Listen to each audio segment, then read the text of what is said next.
He yields back, and at this time, the chair recognizes the gentleman from California's 23rd District for 5 minutes. Thank you very much, Mr. Chairman, and thank you to our witnesses. I'd like to continue a line of questioning that Congressman Cardenas started about the way that satellite technology can help fight wildfires in California. It really can't be overstated how dire a situation this is. We had a relatively light wildfire season last year. The year before that was our second worst in the history of the state, overshadowed only by the year before that, which was the worst wildfire season we've ever had. And Ms. Deckard, I wish I shared your optimism that this season would be light. Unfortunately, when we have a wet winter as we've had, that fuels the growth of the latter fuels, and those dry out in the summer, and then that just makes it all the worse in the winter. So we face a real desperate situation in California. We have some promising new tools to be able to deal with this situation. We have large aerial assets that, if they're dispatched in a timely manner, they can quickly go to the source of ignition on a fire, for example, a lightning strike that ignites a tree, and put that out completely without having to rely on ground-based assets, as long as they get there on time. If the flame front is allowed to spread, it becomes too large for aerial assets to put out, and therefore a much larger problem and the potential for spread. So, Mr. Strop, the one thing that we desperately need is satellite-based thermal imagery that's real-time and high-resolution enough to detect something as small as a tree that's ignited by a lightning strike. And as Ms. Bingen had pointed out earlier in the testimony, we can then pair that with AI tools that can distinguish between a campfire and a lightning strike, and get those assets on the way and solve that problem before it becomes a bigger problem.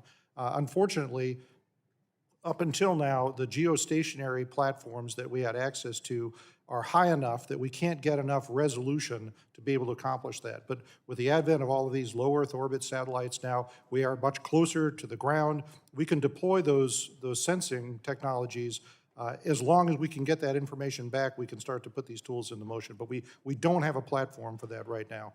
So, Mr. Strop, what can be done to catalyze the availability of this solution to what's a really critical problem for us?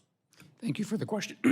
And you are right. There are non-geostationary satellite systems that have the capability of refreshing the data much more quickly, multiple times a day. In some examples with optical imagery, there are the synthetic aperture radars that have the ability to see through clouds, through smoke. The question that you pointed, the case example that you cited in terms of being able to detect a lightning strike at a tree, I'm not sure whether that capability exists, and I look forward to checking with our members and getting back to you about that capability. But I think the combination of those technologies will address part of what you're describing. Also, the ability to be able to identify access roads in that remain accessible, and then, of course, being able to provide the communications to those people, those firefighters who are on the ground. Thank you. Well, let me point out to the systems operators that are here, Kuiper and EchoStar and Link, SpaceX, if they're listening. I know that the primary focus for low Earth orbit is communications, but imaging should also be a focus for us. And this is technology that I'm convinced could be deployed relatively inexpensively, and yet the value of that data in doing things, and this is just one narrow domain, the prevention of wildfires by dispatching aerial assets. There are lots of other applications for other sensing technologies that has huge commercial value. I'm sure that ways could be found to pay for it. With the time I have remaining, Ms. Bingen, I was very interested in the testimony from you and several of the other panelists on the way that export restrictions have hampered the ability of U.S. satellite equipment companies to compete internationally.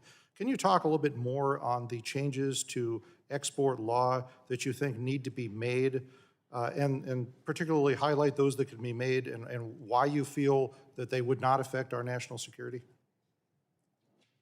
And it's I think the tough part here is to find a better balance. And I recall being in the executive branch, in interagency discussions, we would always put national security against economic interest, and it was always national security card one. I think the thing that we need to think about now is how do we broaden our thinking on national security? It's not just military and intelligence, but it's also our economic security, which I think is a big part of that. we have to still be able to protect our technology from getting to China. I mean, hands down, absolutely.